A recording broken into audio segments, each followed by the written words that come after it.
మత కల్లోలాలు చూసాం, ఘోరమైన పరిస్థితులు చూసాం. నక్సలిజం కంట్రోల్ చేయాలని బాబు గారు నిర్ణయాలు తీసుకుంటే బాబు గారు ప్రాణాలకే, చంద్రబాబు నాయుడు గారి ప్రాణాలకే అలిపిరిలో ముప్పు వచ్చిన విషయం ఆ భగవంతుడు కాపాడింది మనం అందరం చూసాం. తెలుగుదేశం అంటేనే శాంతియుత రాష్ట్రం అని చెప్పి, శాంతియుత పరిపాలన అని చెప్పేసి మీ అందరికీ నేను మనవి చేసుకుంటా. ఇంకా ఇప్పుడు మీరందరూ చూసి బీసీ జనార్దన్ రెడ్డి గారు అన్నీ చెప్పారు, మనం తీసుకున్న నిర్ణయాలన్నీ చెప్పారు, అన్నీ జరుగుతున్నాయి. కానీ గతంలో జరిగిన దుర్మార్గాలు అవి చెప్పేదానికి టైం లేదు, షార్ట్ టైం ఉంది. ఒక్కటి చెప్తా, ఆఖరికి అమరావతి కోసం తిరుమలకి పాదయాత్ర చేసిన మహిళలకి ఆ భోజనం చేసేదానికి సర్వేపల్లి నియోజకవర్గంలో పొదలకూరులో ఒక టెంట్ వేస్తే ఆ టెంట్ తీసేసి ఆ టాయిలెట్లకు సంబంధించిన వ్యాన్ కూడా పోలీసుల చేత పంపించేసినాడు ఒక పెద్ద మనిషి. ఆ రోజు సర్వేపల్లి ఎమ్మెల్యేగా మంత్రిగా ఉన్న కాకాని. ఈరోజు ఎక్కడున్నాడు? జైల్లో ఉన్నాడు.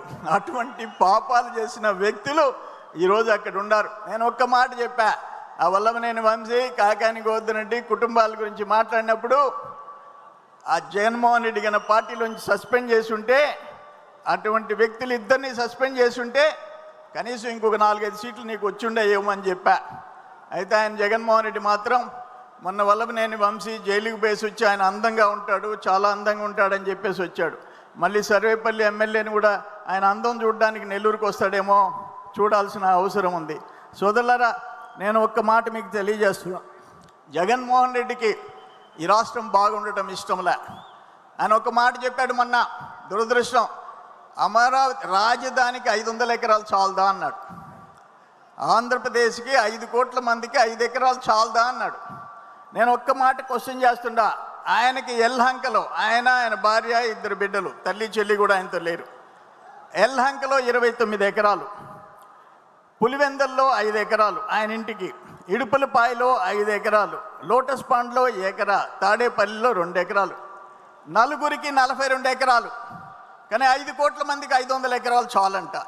ఇంత అంటే రాష్ట్రం పతనం కావాలా, రాష్ట్రం నాశనం అయిపోవాలా, నేను నా కుటుంబం బాగుంటే చాలనే వ్యక్తి చేతిలో నుంచి రాష్ట్రం శాంతియుతంగా ఉండాలని చెప్పేసి ఈరోజు చంద్రబాబు నాయుడు గారి చేతిలోకి వచ్చింది. ఒక్క మాట మొన్న చెప్పాడు, ఈరోజు లోకేష్ బాబు గారు నేను స్టేట్మెంట్ ఇచ్చాడు. ఒక కంపెనీలు ఇక్కడికి వస్తుంటే నీకు ఇష్టపడటంలే, 99 పైసలు ఇడ్లీ వడ అన్నాడు. కాదు, 50 లక్షలు దమ్ముంటే రాజీనామా చేయి, నువ్వు పులివెందులో చేయి, నేను మంగళగిరిలో చేస్తానన్నాడు. మన యువ నాయకుడు లోకేష్ బాబు ఛాలెంజ్ చేశాడు, దమ్ముంటే చేయమని చెప్పేసి. నేను కూడా ఈ వేదిక మీద నుంచి జగన్మోహన్ రెడ్డిని సవాల్ చేస్తుండా, ఇంత ఘోరమైన వ్యక్తి మన